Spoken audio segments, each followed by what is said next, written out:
Ngayong gabi, tuturuan ko po kayo kung paano mag-recite ng mission, vision, core values, maka-Diyos, maka-tao. Ay.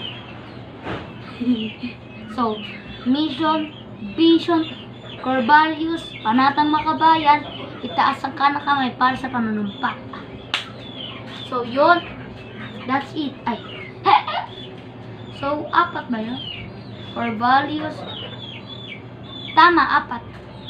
So, ay, 5 pala. So, gagawin natin, ay re-recite natin ang 5 ngayon dito sa video na to. So, una, DepEd Vision.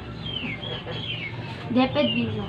We dream of Filipinos who passionately love their country and whose competencies and values enable them to realize their full potential, contribute meaningfully to building the nation. As a learner-centered public institution, the Department of Education continuously improves its serve to better serve its stakeholders.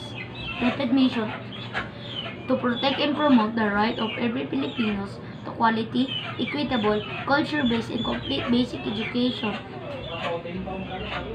where students learn in a child-friendly, gender-sensitive, safe, and motivating environment. Teachers facilitate learning and constantly nurture every learner. Administrators and staffs are stewards of the institution, ensure and enabling for the supportive environment for effective learning to happen. Family, community, and other stakeholders are actively engaged and share responsibility for developing lifelong learners. DepEd core values, maka-Diyos, maka-tao, makakalikasan at makabansa. Panatang makabayan. Iniibig ko ang Pilipinas, aking lupang sinilangan, tahanan ng aking lahi, kinukupkup ako at tinutulungan upang maging malakas, masipag at marangal. Dahil mahal ko ang Pilipinas, didinggin ko ang payo ng aking mga magulang. Susundin ko ang tuntunin ng paaralan. Tutuparin ko ang tungkulin ng mga mamamayang makabayan. Naglilingkod, nag-aaral at nananalangin ng buong katapatan. Iaalay ko ang aking buhay, pangarap, pagsisikap sa bansang Pilipinas. Itaas ang kanang kamay para sa ayos ng panunumpa. Ako ay Pilipino.